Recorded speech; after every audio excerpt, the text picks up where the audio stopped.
emas ini melanjutkan rally bersejarah seiring investor yang memburu aset safe haven di tengah meningkatnya ketegangan geopolitik global. Sepanjang tahun 2025, harga emas telah naik 64%, didukung oleh permintaan safe haven yang berkelanjutan, pelonggaran kebijakan moneter Amerika Serikat, pembelian agresif bank sentral dengan China memperpanjang aksi beli emasnya selama 14 bulan berturut-turut hingga bulan Desember.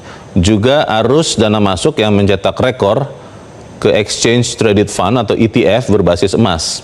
Sementara itu sejak awal tahun ini saja harga emas telah naik lebih dari 16%. Kenaikan harga emas ini diprediksi masih akan terus berlanjut seiring dengan tensi geopolitik global yang masih memanas, juga dinamika moneter di sejumlah negara.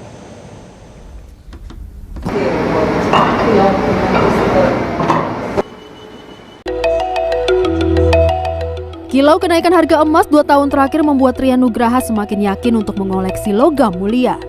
Emas fisik menjadi pilihan utama Rian yang mulai mengoleksi emas sejak 2023 lalu. Rian mengaku dirinya semakin yakin menginvestasikan sebagian uang jajannya untuk menambah pundi-pundi emas dibanding saham dan kripto setelah melihat bukti tren kenaikan harga logam mulia 2 tahun terakhir. Kan kalau aku ngelihat ininya saham sama kripto, apalagi kripto kan dia risknya lebih tinggi ya, dan saham juga naik beneran harganya nggak konstan kan kayak emas. Ngelihat emas harganya beneran yang dari kalau nggak salah dulu masih sempat 1 juta, sekarang kemarin tuh kalau nggak salah udah 3 juta, itu beneran yang kayak naik terus kan. Makanya kayak yaudah investasi emas aja lah, lebih future proof gitu. Selain Rian, Munira Marzuki, remaja putri yang baru masuk dunia kerja ini memilih emas karena melihat cara orang tua berinvestasi zaman dahulu. Apalagi saat ini, emas digital semakin gampang dibeli, salah satunya melalui aplikasi. Kalau saya saat ini makanya lebih prefer emas digital ya. Kenapa emas digital? Karena pertama anak kosan. Jadi kayak rada takut misalnya naruh emas fisik di kosan. Itu sih pertama kenapa pilih emas digital. Kayak gitu. Sama di sisi lain kalau emas digital, kalau tiba-tiba ada kebutuhan bisa langsung digadai atau dijual, ataupun kalau misalnya mau transfer emas ke temen juga bisa tuh langsung lewat aplikasi. Kayak gitu sih, lebih aman dan lebih cepat juga sih prosesnya. Apalagi kan kayak kita sebagai anak kosan kadang suka ada kebutuhan mendadak nih malam-malam jam 10 malam. Kalau datang ke outlet atau mau ke toko emas kan ada susah. Nah lewat aplikasi tuh kebetulan bisa. Jadi suka transaksi di atas jam 10 itu bisa lah aman lewat aplikasi. Head of Department Brand Strategy PT Pegadaian, Hadi Permadi Kusuma menyebut pihaknya mulai menyasar anak muda untuk menabung maupun mencicil emas.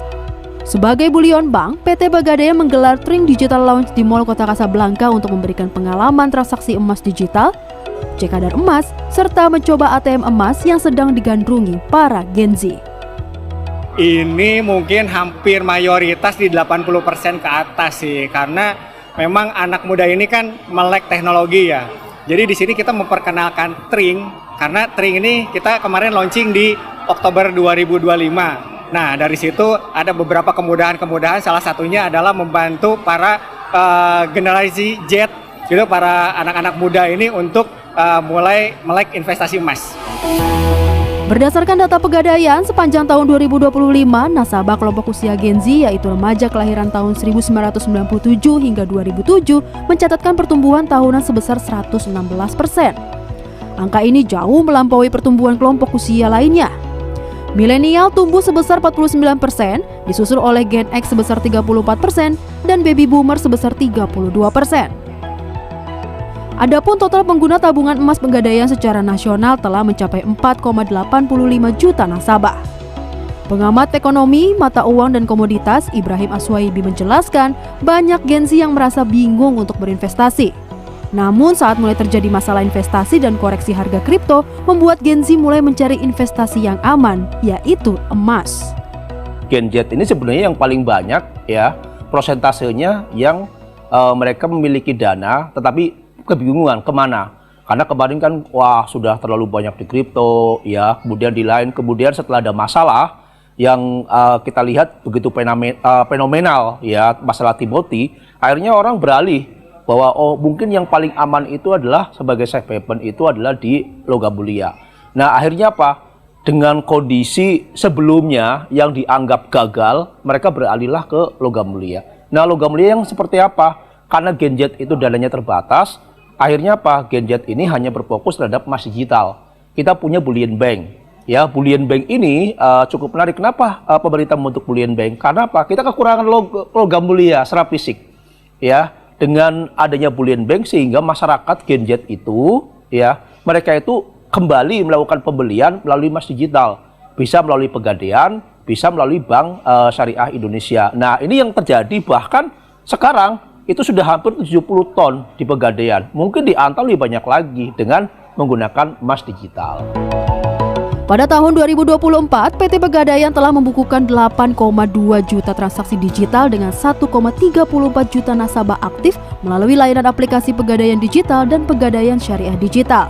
Adapun sepanjang tahun 2025, Pegadaian mencatatkan lebih dari 34 juta transaksi digital atau melonjak sekitar 324% dibanding tahun sebelumnya. Kemudian dari sisi basis pengguna, jumlah nasabah aktif transaksi digital tahunan melampaui 4,6 juta nasabah atau meningkat drastis sebesar 244% secara tahunan. Agung Happy, Maranatha, Jakarta.